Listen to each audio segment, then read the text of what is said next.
beautiful soul. Welcome to the Quantum Business Queen podcast.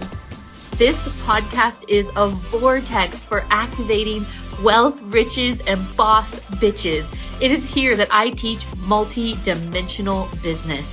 Our content will fall under 3 different categories: 5D quantum creation, 4D frequency alchemy, and the most potent 3D strategy.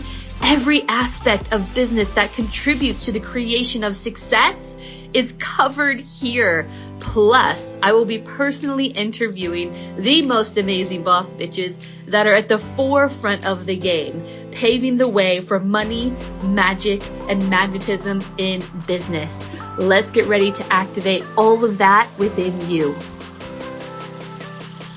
Hello, beautiful soul. Welcome to this week's episode of the Quantum Business Queen podcast. If you loved last week, then you are going to just totally adore this next episode, which is just part 2 of the continuation of the Quantum Flow Challenge. You guys, this work is so insanely potent, and I'm just so happy to be able to give it to you. And I really hope that this week's episode lands where it needs to. So without further ado, here it is. The good news is that, we are in control. It's programming and we get to undo all of this. And, it doesn't mean that everything is going to be perfect. It doesn't mean that we're not going to experience a roller coaster. But when we do, we are hyper freaking aware of the meanings we plug into things. Okay? Because the meanings can be the weight.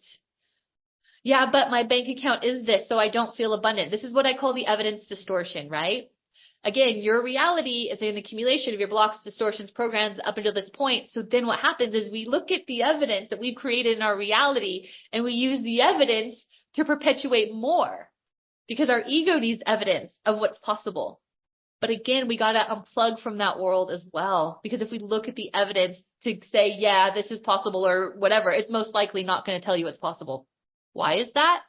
Because right now, all the evidence is wrapped up in what you've manifested by way of your blocks, programs, distortions, plugins, all the things. And of course, your expanded awareness as well, because you guys have created some amazing things as well. But when you keep looking at the evidence and saying, okay, I'm going to wait till my physical reality gives me the green light to be able to do something, this is perpetuation, hamster wheel, perpetuation, because you're never going to get the green light. You always have to choose beyond your physical reality. And this is where shit gets real scary. Real scary. But I tell you this, okay, I'm going to just jump ahead. What happened to me when I chose beyond my reality? It got me on an island with Richard Branson in the most bizarre way, okay? So choose beyond the evidence. You have to choose beyond what's scary as shit based on your divine knowing and based on the vision. And this is my next point. We got to be so anchored in our vision and let that be our guiding light. Because if we have the vision here and we're making our decisions based on the vision being guaranteed, it always lands us in that timeline. Most of us are programmed to make decisions based on what our physical reality is giving us by way of evidence, which is then you're caught in the evidence distortion, because the physicality is a distortion. It's all the blocks and programs up until this point. So it's lunacy that we're programmed to look at physicality to be like, oh, is this going to be possible? Because your physical reality is probably going to say no, because it's only an accumulation of your distortions, right? So we have to choose beyond it, and we have to use our vision as the beacon light. This is scary as shit because it gets you in unknown territory. I always knew I was going to be on the island with Richard Branson. I didn't know how quickly it was going to happen. The opportunity, so I was in LA, the opportunity was presented to me, and I was in this room with a bunch of insanely amazing entrepreneurs, running multi 7, 8 figure, all the things, I'll always put myself in places where I'm like, I feel out of place in the underdog, but that's my way of expanding and learning the best and all blah, blah, blah, blah, blah. So this lady comes in and she's like, there's one spot left to go to Necker Island to meet Richard Branson. And of course you can imagine everyone was on it like a pack of piranhas. It's mine, it's mine, it's mine. And I didn't say a word, and I just sat in the back and I went, it's mine. There was just such an anchored divine knowing of me choosing that reality in that timeline. And it was a week later that I ended up there. But I had to choose beyond the limitations of my physical reality. Most people had a year to plan and prepare for this trip, both financially, logistically, all the things. There was zero evidence that I would be able to do any of this. The money, the logistics, all of it. I had to fly back to Melbourne. So for those of you who don't know, I'm from Northern California, but I live in Australia. I didn't have to, but I flew back to Melbourne to spend a week and a half with my daughter because she's 8 years old. I didn't want her to think mommy was going to come back and then mommy doesn't come back for a month. So flew back to Melbourne and then took 6 flights to get to Necker Island, about 50 hours almost to get there. And then the cost alone was nuts, but I had the peace and the knowing that was part of my vision and I chose it. I chose beyond the evidence of my physical reality. And I cannot tell you the codes, the information, the downloads, the calibration, everything I got from Necker Island 111 right now as I speak about it, transformed my life in the craziest of ways, which that's a whole different story. So where are you not choosing based on your vision? Now let's talk about this for a second, okay? Let's talk about this. Goal versus vision. Now, if you were to look up the definition, these are my definitions. I often make up terms like quantum discernment and evidence distortion. These are also my terms. If you look them up, unless some other soul has had the similar downloads or whatever, these are my interpretations of how energy works. And yeah, I'm going to write a book about this someday because I think when people understand this stuff is life changing and lives can change quickly because so many distortions are busted and so many spells are broken. So again, this is my interpretation of goal versus vision. And maybe if you were to Google both of these words, they would have very similar definitions, but I'm going to define them differently. So goal for me is very 3D, and I don't want to poo-poo the 3D. This is the world we chose to experience. We chose to experience the contrast. So we embrace it. We don't poo-poo it. However, we need to understand the limitations in it and how we plugged into the limitations so we can liberate ourselves and we can just continue to be in this place of expansion instead of feeling like we're fighting against everything, which is how we've been programmed. So for me, goals are attachments to a result. And one of the reasons this is, okay, what's wrong? This is funny. This is going to be an interesting one. I just taught about this in one of my containers I call the deep undoing, but what do you think is wrong with being connected to a result? For those of you who follow me might know the answer to this. And this is a personal development. Committed to results, That's all they preach, right? Be committed to the result. Very masculine. Results create slaves. Results create slaves. Yep. Attachment. If this happens, then I'll become this. This is what I call the means to an end slave template. We chase the end, but there is no end. Create slaves. So you think about, and I always use the example of Olympians. I love Olympians. I have the utmost respect for them, but they're enslaved. They will stop at nothing for the result. They will compete on a broken vertebrae. Surely that's not fun to create a result. I had a friend who was #1 world champion water skier, right? #1 world champion water skier. And my other friend who understands all this, she's very quantum. She's like, yeah, Kelly was a super slave. And I kind of giggled and I was like, oh, that's kind of demeaning her accomplishment. But at the same time, she was right. She got #1 in the world. And after that, never went in the water again. It took her out of her presence. The presence right here, the presence, so cliche, but it is a present, right? Took her out of the presence. It's chasing energy, means to an end. There is no end. And then all of a sudden we forget to live. This is the result/goal, what I call matrix plugin slave template. I do not preach be committed to your goal ever. That's like being a committed slave. And I don't use that lightly, but the programming is all ever so sneaky. Isn't it? Ever so sneaky. And I worked in corporate sales for almost 10 years, for 9 years, all about how's the goal, achieve. And then you get there. And then what's next? And then you're just lifeless and soulless and you've given all of your life force away to chasing. You've given it all away. Chasing. All external. And the other thing you give away is your own external validation because until I get, I won't feel. The carrot's always just at arm's length. Slaves everywhere. I had this epiphany when I was walking to work And if any of you are from Melbourne, I was walking straight up Burke Street. You guys, if you're in Melbourne, from Melbourne, you know, you get the hundreds of commuters pouring off the train, the hundreds of commuters pouring off the tram. And I was just like, I had this epiphany where I was looking around going, is anyone happy? Is anyone alive? Is there anyone in there? And I just started looking at people in the eye. I just went, whoa, these are a bunch of robots and I'm a part of this. These people have been indoctrinated into the means to an end goal. There's no end. So they keep chasing. And then the carrots just keep getting that much ahead of them. They haven't quite gotten it yet. Because until they get it, they won't feel it. But then they get it and they don't feel it because they forgot it's the internal stuff first. The universe is them inversed.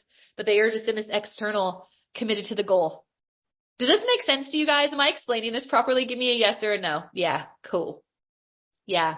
Is it resonating? I guess is more important. I'm hopefully breaking some spells with this one. Hopefully breaking some spells here, humans. Yeah, I was in that. That's the only reason I know. Like, guys, trust me when I say I've been through all of this embodied experience. Been the slave, been the super slave.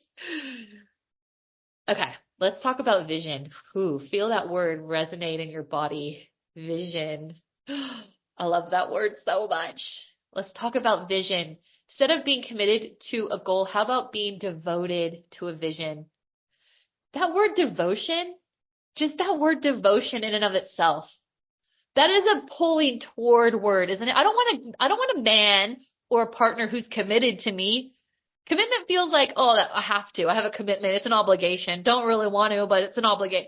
That's what that energy speaks to me. When I'm devoted, there is nothing. I am in the tunnel. There's nothing else that I want. My body can't help but move me toward it. Do you feel the difference in those words? Devoted to a vision rather than committed to a goal. Committed. What does committed mean? Like, feel how they use that word.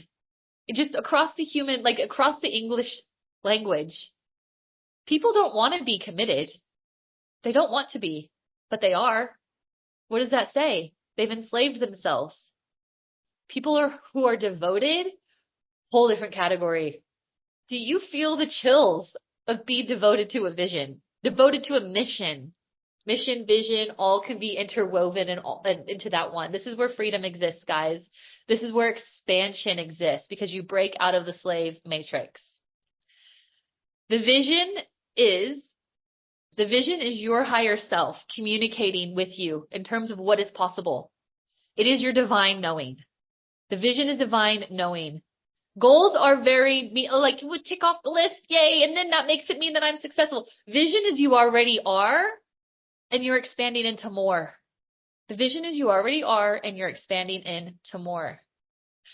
Guys, being in the presence of somebody like Richard Branson is insane because you understand. He says himself, he never did anything for the money. Never. He's a billionaire.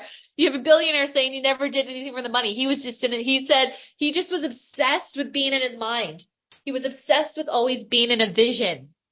Never chasing the money. In fact, he's severely dyslexic. He doesn't even know how to read his P&L reports, profit and loss. They were talking about net and gross, and he goes, oh, is this a good thing or a bad thing? He's a billionaire, right? How many companies does he have? So his CFO took him outside, bless him, didn't want to embarrass him in front of the board and to say, hey, mate, you don't understand profit and loss, do you? And Richard was like, no, I'm devoted to the vision. I'm devoted to the mission. Everyone else can be working on the results. I'm devoted to the vision. And this is an example of a human that has been able to be in a place of expansive receivership like I cannot even describe. I cannot even describe. And he says himself, like, Sarah, it's just so, sometimes I feel like it's too much for one human to experience, but I know it's possible for everyone. He's not into energetics or quantum or whatever, but then when I translate how he's lived and what his words are, I'm like, I know what's happening here. I know what's happening here. You are devoted to your vision. You stop at nothing to be in your vision. The other step with this is you make decisions based on the vision, not on the evidence. Okay? Decisions based on the vision. This is the scariest shit place. If you make decisions on the evidence, you keep perpetuating the density, Richard was always so delusional in the evidence, still is. God, I mean, he has SpaceX, he has an airline, he has gyms, he has hotels, all of which he didn't have to let one person go during COVID. The companies within are all the industries that are impacted. Airlines, gyms, hotels, all the things, right? This man goes beyond the realm of physicality. Beyond the realm of physicality. I don't know if he consciously knows how if he reverse engineers what he's done, but that's what my mind is constantly doing. So what do? I put myself in the place of people like this to understand what are they embodying? And it reaffirms to me every time.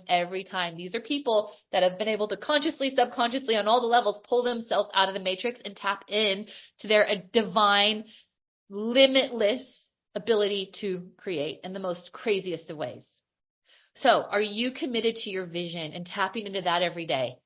Because I can guarantee the goals and results will have you so plugged into the evidence distortion, looking continuously, did I hit my goal? Am I in the result yet?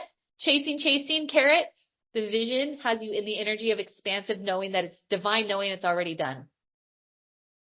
Already done. All you have to do is let go of the energy, the density, unplug from the worlds that are keeping you anchored, literally weighted, anchored from these timelines that are here.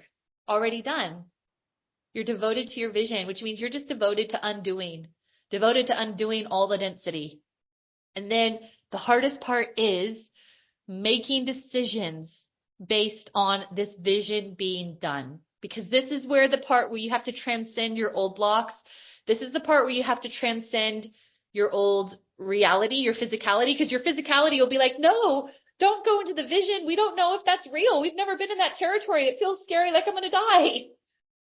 We have to make the decision anyway. I really wanted to emphasize that with the F word because I cannot tell you how important that is. The only way you can transcend your physical reality is being able to decide beyond it. This is where it gets scary as shit, okay? Because two things. You guys are all spiritual entrepreneurs. Otherwise, you would never have been attracted to do this. Here's the thing. We get taught about alignment. And alignment is crucial. I have a whole module in the Quantum Coach certification around the layers of alignment because alignment, there are many layers. I think there are 7 different layers of alignment, 7 or 8. Anyway, here's the thing. We choose alignment based on how we feel in our body and based on a lot of different things, which we need to understand. Alignment is so simplistically explained, but there's so many dynamics behind it. And when we get in alignment, this is where boom, boom, boom, the universe just unfolds in the most miraculous, beautiful, amazing ways. So here's the thing. We need to feel into our body when something feels like a yes. But what often gets misconstrued is that alignment can most likely, if you're about to transcend something real major in your physicality, it will be paired with fear. So we misinterpret that fear for it not being aligned. And instead of leaning in to our vision and deciding beyond our physical reality, that fear taps in because our ego's like, holy shit, we're in this wormhole. I don't know where I'm going to land. Boom, we pull ourselves out because we're scared and we land in the same timeline and we get into the same perpetuation state. So fear is a part of alignment. It's just that if you tune into the vision, you know the vision is here, and then understand the decisions that are required.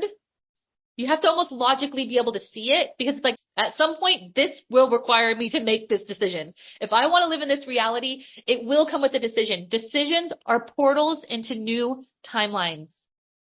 This is where we could talk about quantum convergence. This is actually like part of quantum mechanics, but you can only tap into that magic when you're able to make scary ass decisions. Necker Island was one of the scariest decisions. I'm still recalibrating to that.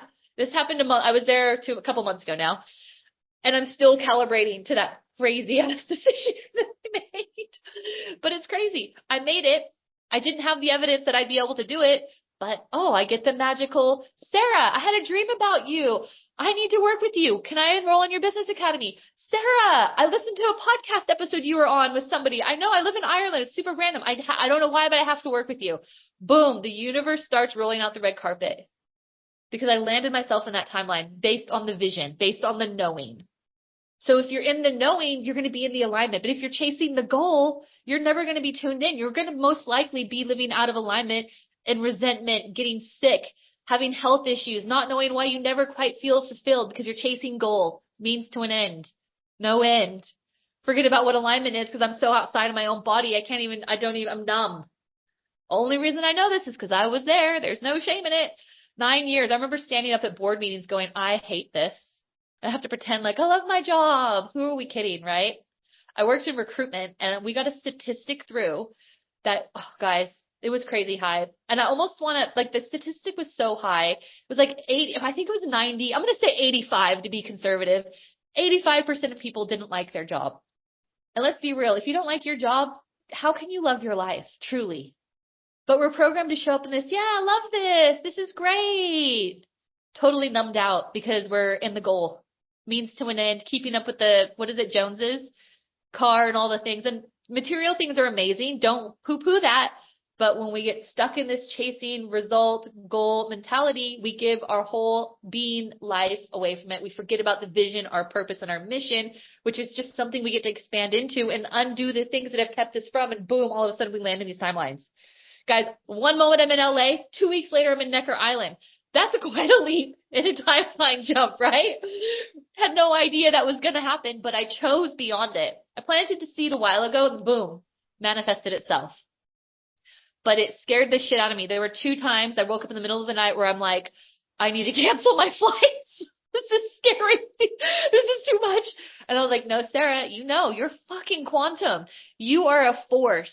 I remember Natalie, the one who organized it, she emailed me saying that, Sarah, you are a force. And I was like, fuck yeah, I'm a force. I'm proving myself again that I'm going to do this and that I'm going to land on the other side of it being the most crazy expanded person. And guys, Richard was contractually obligated to do 1 dinner and 1 Q&A. He didn't leave our side the whole time. We were on hikes, bike rides, played tennis, pickleball. Didn't even know what that was until I was there. I was just learning and he walks amongst his people, which is why I feel it was so much of an honor to be in his presence. He just walks. He never made himself feel above anyone. It was so amazing. So I truly got to understand how human like him, how he embodies life and how he lives. And his wife is similar. Really, really cool. And this stuff, guys, this is the epitome. He reinforced all of what I teach around this. And guess what? It gets to be easy. Unless we choose a reality, a meaning, a program where it's not. Trust me, that world exists as well. It can be hard too, but we can choose a truth, belief, program, meaning where we create a world where all these crazy magical coincidences and synchronicities get to be a part of your everyday, maybe not every day, but experience nonetheless. So guys, I'm going to just do a really quick recap just so we can re-anchor this. My wholehearted desire for you is to really have this anchor in, not just as a concept. Okay. This is where we also get stuck, and God, I can go on a tangent with this as well. Great. Love manifestation as a concept. Yeah, great. Oh, your thoughts create love. Oh, great. Concept. The reason why none of that does us any good is because it isn't anchored as an embodiment. Embodied, it means it's a truth. Concept means it's something we learn, but it just stays up here. So I've had people go, okay, Sarah, we get it. Move on. But there's a reason. I'm just ingraining because I understand the psychology of this as well. I want to understand how neuropathway hardwiring works. I'm going to give you case studies. I'm going to give you proof as well because that will help anchor this in. So concept means great. Oh, I understand that. I understand that 1 + 2 = 3. Great. That's a great concept. Get it. A + B = C. Yep, I get that. Those are all concepts. If you want your life to change, it needs to be embodied. That means you live it. That now I'm going to make decisions based on my vision. It's going to be scary. Sarah said it was going to be, and she was right. But I'm going to calibrate to this fear, build a muscle around it, and not plug into the evidence.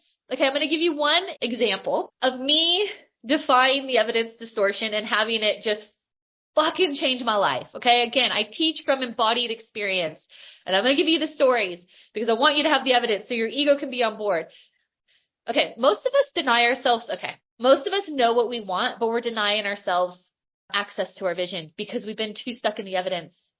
I don't believe people when they say they don't know what their vision is. They know what their vision is, but they haven't allowed themselves to access it because they're too stuck in the, I don't want to disappoint myself. How am I? How? The how is another distortion, which anchors you straight into doubt. The how is never your job. Your job is undoing the beliefs that keep you separate from your timeline. So what is it? The desire, your soul's desire, is the breadcrumbs that links you into the vision. And when I say vision, I want to interchange that word with a timeline that's already done. Your vision is a timeline and a reality that's already done. This is how quantum time works. Too much to get into here, but just feel the resonance of that truth. And we can break that down later. So follow your desire, because the desires are breadcrumbs leading you to the highest timeline of what do you fucking love? That's the vision. And if you don't know what that is, you've denied yourself because you don't think it's possible. You've been plugged into the worlds. You've been plugged into the how. The how is never your job. Let go of that, please. That is a weighted anchor that will keep you in perpetuation of distortions.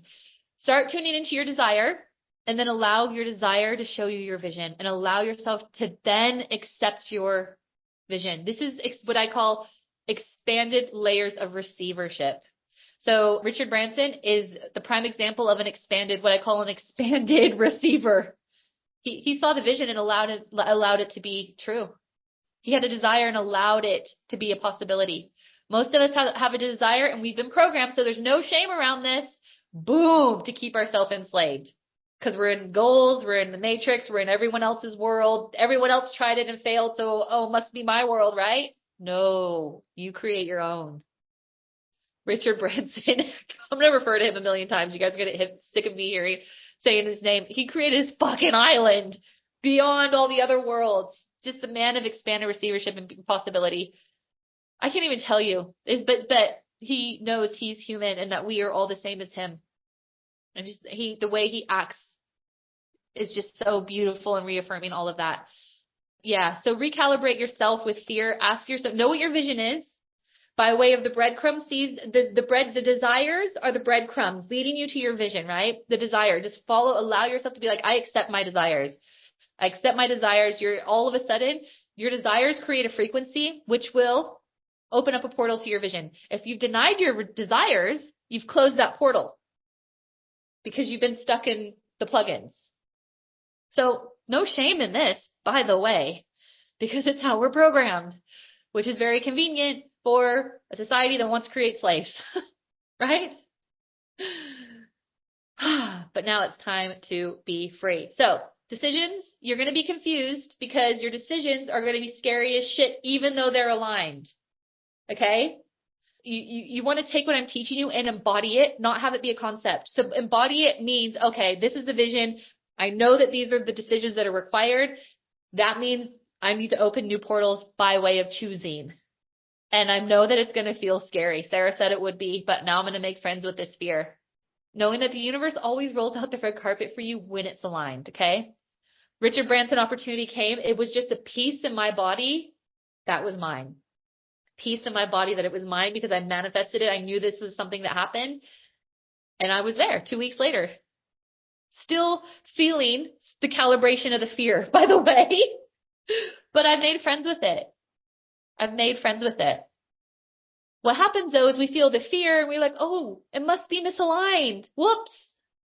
What a convenient story so I can get back into my comfort zone, right? How convenient for me. Now I can be comfortable again. And here goes the perpetuation.